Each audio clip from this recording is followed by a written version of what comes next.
여러분 안녕하십니까? 박민영입니다. 어제 한 달 새 거래 대금이 최고치를 기록하기도 했었죠. 또 금리에 대한 걱정도 많이 줄기도 했고요. 그러다 보니까 이제 투자 심리가 나아질까라는 기대를 안았었는데 일단 오늘장은 소폭 내려가고 있습니다. 하지만 한 주간에 차곡차곡 올라왔던 상승을 생각한다면 오늘의 움직임은 충분히 감내할 수 있는 수준인 거겠죠. 다만 지금부터 우리가 주의해야 되는 것은 비트코인의 가격 동향 그리고 코로나 확산세 여부는 잘 체크해야 되는 변수인 것 같습니다. 이를 염두에 두고 시장 바라보죠.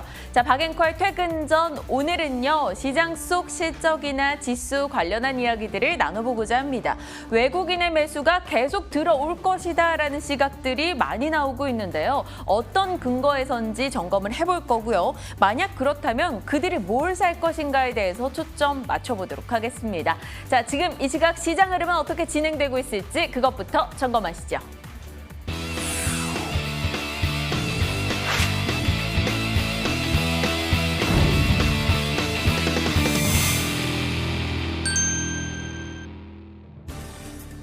미국에서 성장주의 재탄력이 붙었다라는 소식이 들리고 있습니다. 오늘 우리 장에서도 일부 종목 강하게 나타나기도 하는데요. 전반의 시장 지수 움직임을 놓고 본다면 약보합권 진행이 되네요. 7거래일 만에 하락 전환이고요. 이 시각 현재 0.4% 밀린 3,129포인트, 3,130선을 놓고 등락을 반복하는 흐름이 나오고 있습니다. 일단 외국인의 매도 전환이 타격을 조금 주는 걸 거고요. 상해 종합지수의 하락폭 키워나가는 흐름도 우리 장에는 영향을 주고 있습니다. 또 코로나 확산 소식, 정부 측에서는 4차 유행 초기다라고 표현을 했죠. 그리고 1, 2주 정도 지나고 나면 확진자 수가 배로 늘어나는 더블링에 대한 경고까지 내놓기도 했습니다. 그 여부는 좀 주목하면서 봐야 되는 변수가 되겠죠. 하지만 오늘 일단 3,130선에서 약보합권 시장은 큰 움직임을 보이진 않고 있습니다. 자, 수급적으로 어떻게 진행이 되고 있을까요? 요즘 계속 외국인의 향방에 따라 지수가 따라간다라는 말씀을 많이 드렸던 것 같아요. 외국인이 이번 주 내내 매수해줄 때 지수 강보합 이렇게 기록을 해줬었는데 오늘 장에서는 외국인 매도하죠. 3천억 가까운 매도로 시간이 갈수록 규모는 조금 키워나가네요. 2,700억 정도 팔고 있고요. 기관은 4,400억 정도 매도 대응을 하고 있습니다. 오늘 외국인이 가장 많이 팔고 있는 섹터가 운수 장비입니다. 현대차나 기아, 현대모비스와 같은 자동차 쪽 타격이 눈에 보이죠. 이들은 아마 반도체 공급난에 따라 일단 공장 가동이 멈추는 곳들이 생겨나다 보니까 그에 따른 걱정 반영이 되는 것으로 풀이되고요. 기관 측에서 4,400억, 이들이 팔고 있는 쪽은 또 IT 대형주로 집중이 되고 있는 만큼 당연히 지수, 대형주 오늘은 흔들릴 수밖에 없겠죠. 일단 개인 측에서는 7천억 정도 매수해주면서 시장을 받치는 흐름 이어지고 있습니다. 자, 수급 현황까지 점검을 해봤고요. 시가총액 상위 종목 볼까요? 일단 반도체 투톱이 이 정도 낙폭을 보이니 코스피가 약보합을 기록하겠지요. SK하이닉스 3% 가까운 하락. 오늘 14만 원 잘 지켜내줘야 될 텐데 일단 종가를 보겠습니다. 삼성전자 1.5% 밀리면서 다시 8만 5천 원 아래권의 움직임 보여주고 있네요. 8만 3,400원 진행되고요. 네이버나 카카오 등의 성장주, 미국에서 기술주 강세 영향받으면서 오늘 비교적 견조합니다. 물론 이들도 시간이 갈수록 상승폭을 줄이고 있네요. 카카오 같은 경우는 월요일부터 이제 액면 분할로 인해서 3거래일간 거래가 정지되죠. 액면 분할 이전의 마지막 거래일인 오늘입니다. 55만 7천 원권 거래되고요. 일부 증권가에서는 카카오에 대해서 65만 원권까지 목표가를 높여잡는 모습 포착이 되네요. 삼성 바이오로직스, 삼성 SDI도 빨간불을 켜고 있습니다만 1% 미만 올라가는 종목들의 탄력 또한 굉장히 낮은 상황이 이어지고 있습니다. 자, 이렇게 이 코스피 총상위주 봤고요. 코스닥도 들여다보죠. 오늘 코스피 대비해서 견조한 흐름 나타나고 있습니다. 코스닥 내에 조금 정책주가 많이 몰려있는 덕분이 아닐까 싶기도 한데요. 중소형 건설사 여전히 강하고요. 코로나 확산으로 인한 코스닥 쪽의 제약주들도 오늘 또 올라서는 모습 확인이 되고 있습니다. 그 밖에 웹젠을 필두로 해서 게임주도 오늘 아주 강한 흐름 보여주고 있는데 그 덕분에 코스닥 버텨줍니다. 0.7% 상승, 970선에 올라오기까지 참 힘들었던 것 같은데 970 찍고 나 나서 990까지 좀 시원하게 와주는 최근이네요. 일단 오늘 장은 990선 놓고 과연 이걸 넘어설 것인가 말 것인가가 관건일 것 같습니다. 지금 989포인트 진행이 되고 있습니다. 자, 코스닥까지 봤고요. 특징주들 한번 들여다볼까요? 녹십자 그룹주가 오늘 좋은 흐름 나타내고 있습니다. 이 쿠팡 이슈 이후부터 해서 뉴욕장에 뭐 상장한데 이런 이슈만 있으면 관련한 종목들이 올라갑니다. 어느 지분을 들고 있다라는 것에 창투사도 같이 올라가고요. 지분을 가진 회사들도 올라가고요. 이번엔 관계사 아티바 미국 상장에 대한 기대감을 안고 녹십자 그룹주가 상승하고 있죠. 아티바 같은 경우는 혈액암이나 고형암의 세포 치료제를 만들고 있는 업체인데 미국에 상장이 된다면 관련 지분 들고 있는 홀딩스나 랩셀 좋지 않겠어? 이 기대감 작용이 되는 겁니다. 녹십자 랩셀 10% 이상 상승 확인되고요. 녹십자 홀딩스 7.8%, 녹십자 셀, 녹십자 줄줄이 빨간불을 켜면서 오늘 특징주로 꼽아볼 수 있겠습니다.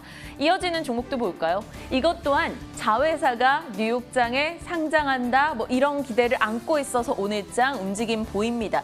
W게임즈 위로 좀 긴 꼬리를 달았다라는 게 아쉽긴 합니다만 일단 오늘 장 8%의 상승 확인이 되고 있네요. W게임즈 기억하십니까? 지난 금요일이었던 것 같아요. 데브 시스터즈의 급등에 대한 스토리를 점검을 해보면서 게임주 중에 이 정도로 못 간, 이 종목 쉬고 있는데 좋은 게임주 있을까라며 증권가 의견들을 취합해서 전해드렸던 그 종목이 바로 W게임즈입니다. 일단 한 주 내내 조금 주춤하는 듯 했는데 오늘장 그래도 올라주면서 그 당시 말할 때 가격보다는 올라와 있다는 것 그나마 위안이 되네요. 8.7% 상승 69,500원 W게임즈까지 지켜봤습니다. 다음 주에도 상승의 연속성을 띌 수 있을지는 봐야 될 것 같네요. 자, 이어서 퇴근 전 이슈 들여다보겠습니다. 열어보시죠. 자, 한국과 대만에요. 지금 4월 들어서 조금 눈에 띄는 변화가 포착이 됐습니다. 바로 외국인의 자금이 유입됐다라는 건데요. 지난 2주 동안 한국 증시 내에서 외국인은 2조 원 이상의 자금을 투입시켰습니다. 이게 뭐 과거라면 뭐 그래라고 생각할 수도 있겠으나 5달 만에 찾아온 조금 의미가 있는 수급 현황이기 때문에 이유를 조금 보고 싶었는데요. 보시다시피 대만과 한국에만 4월 들어서 자금 유입이 있었고요. 중국이나 인도 등에서는 되려 외국인의 자금이 유출됐습니다. 그렇다면 대만과 한국은 왜? 어떤 공통점을 가지고 있지라고 고민을 하게 되죠. 바로 대만과 한국은 IT 중심의 제조업이죠. 대만도 파운드리 업체들 좋은 거 많이 갖고 있잖아요. 한국은 뭐 IT 강국이라는 얘기 늘 들어왔었고요. 그러다 보니까 MSCI 국가지수의 IT 시가총액 비중 가장 높은 곳이 바로 대만과 한국입니다. IT 제조업이 중심이고 그리고 수출 경제인 국가들 이들로 외국인 자금이 들어왔다라는 겁니다. 그럼 지금 미국은 전 세계적으로도 경기가 제일 좋아질 거야라는 기대감이 있는 곳이죠. 그런 미국에서 부양책을 쓰고 그런 미국의 움직임 속에서 IT 제조업을 많이 영향을 주기 때문에 대만과 한국 앞으로 외국인 자금 미국 부양책에 의해서 많이 들어올 거야 이런 기대감이 생겨나고 있습니다. 그렇다면 외국인 자금이 들어오면 그들이 뭘 살까요? 라고 했을 때는 실적주밖에 지금은 건드릴 게 없다라고 시장은 얘기합니다. 업종과 종목으로 실적 압축된다라는 거죠. 이번에는 유난히 실적하고 있지 않습니까? 시장이 좀 유난히 떤다라는 생각도 드는데 그 이유는 지금 증시가 분위기가 많이 바뀌었다라는 거 우리가 느끼잖아요. 유동성 장세에서는 어떤 종목이든 많이 거론이 되면 올라갔는데 지금은 기업 이익이 바탕이 되는 종목으로 빠르게 압축되고 있습니다. 지금 흐름을 한번 보면요. 글로벌 증시 대비 한국의 지수가 약한데 오히려 글로벌 이익 대비 한국 기업들의 이익은 빠르게 개선되고 있는 상황이라고 합니다. 그래서 이익 개선 속도가 증시 상승 속도보다 빨라진다? 이 말은 우리가 한동안 급등할 때 겪었던 밸류에이션 부담이 많이 떨어지고 있다는 거예요. 그렇다면 이 정도가 유지되고 기업 이익이 계속 올라온다면 조금씩 시장은 가치를 더 키워나갈 수가 있게 되겠죠. 그래서 그 가운데서 종목 선별은 더 중요해질 겁니다. 이번 1분기 실적의 전반에 대한 기대치는 올라갈 수밖에 없습니다. 지금 코스피 영업이익 컨센서스가 한 45조 원 정도 나오거든요. 이 증가율이요. 작년 작년 1분기 대비해서 어마어마합니다. 무려 82%. 역대급 실적 증가율 전망이 되고 있는데 그 이유는 당연하겠죠. 바로 코로나19 작년 1분기부터 타격을 줬었기 때문에요. 그래서 시장에서는 이를 감안해서 실적이 개선되는 섹터와 종목으로 빠르게 압축해야 된다라고 이야기하고 있습니다. 어느 쪽으로 압축을 했는지 한번 볼까요? 일단 신한금투에서 낸 의견을 바탕으로 소개를 해드리면 실적 장세는 결국 어닝 서프라이즈이기 때문에 실적 장세 국면에서는 호실적 기업 상대 성과가 높았다. 그래서 신한금투에서는 반도체, 디스플레이, 화학, 정유, 철강, 기계, 증권을 꼽았습니다. 이 섹터 우리 너무 많이 들어봤잖아요. 이들 섹터는 최근 한동안 서로 주거니 받거니 상승세를 보여왔었고 실적이 속속 나오면서 상승폭을 조금 줄여나가는 차익 실현의 움직임들이 나오고 있습니다. 하지만 이들 종목을 지속적으로 봐야 한다라고 시장에선 얘기를 하는데요. 종목으로 압축을 해줬어요. 신한금투의 의견입니다. 각 섹터 대표 주자들 SK하이닉스, LG디스플레이, 롯데케미칼, SUA, 포스코, 현대건설기계, 키움증권입니다. 저희 박앵커의 퇴근 전에서도 하이닉스나 LG디스플레이, 포스코 등등에 대해서는 지속적으로 얘기를 해왔었는데 이들은 실적 대표주로서 더 끌고 가야 한다라고 이야기하고 있습니다. 어떤 근거에서일까요? 하나금투에서 낸 이야기 그 전에 이것부터 보고 가시죠. 실적. 그리고 기관 빈집 종목의 교집합에 들어가는 종목들이 많이 포진되어 있기 때문에 앞으로 추가 상승 더 보일 수 있다라고 말을 하는데요.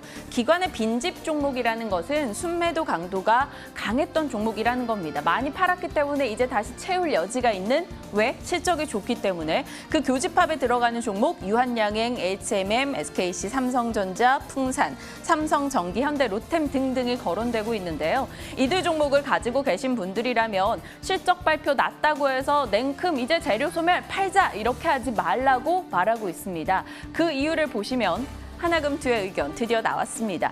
최근 4년간 1분기 호실적 기업들은 통상적으로 4, 5, 6월에 계속해서 수익이 좋았었기 때문에 냉큼 팔기보다는 지속적으로 보유하는 것이 정답이다라고 이야기하고 있습니다. 실적 발표 후에 매도하지 말고 조금은 더 버텨보자라는 의견 나오네요. 내가 고른 실적주라면 조금 더 확신을 갖고 들고 가시는 건 어떨까 싶어서 한 주 마무리하는 금요일 오늘 실적주에 대한 전략 이야기를 담아봤습니다. 자, 박앵커의 뇌피셜도 빼놓을 수는 없죠. 자, 실적주 기대할 만한 종목이 있을까요? 라고 질문을 보내봤는데요. 하이투자증권 이창환 차장님, 단도직입적으로 앞서 신한금투 종목들 내에서 고르라면 SK하이닉스가 대장이죠. 라고 의견 주셨고요. 레몬리서치의 김민수 대표님도 SK하이닉스, 이분은 정말 올해 계속 SK하이닉스 외치셨던 것 같아요. 그리고 현대건설기계도 볼 수 있는 종목입니다. 라고 답변을 주셨습니다. 역시 SK하이닉스 우리 포트에 좀 잘 담아 놔봐야 될까요? 궁금해집니다. 앞으로의 흐름이요. 자, 이렇게 박앵커의 퇴근 전 마무리 짓고요. 또 다시 한번 고지해 드립니다. 다음 주 월요일부터 저희 머니투데이 방송 개편하죠. 저는 또 아침 시간대로 방송을 옮겨가게 되는데요. 7시 40분 이 퇴근 전을 사랑해 주셨던 분들이라면 출근 전 코너로 새롭게 인사드릴 테니 그 시간도 같이 채워주시길 부탁드립니다. 자, 오늘은 여기서 마무리 지을게요. 박앵커의 퇴근 전이었습니다.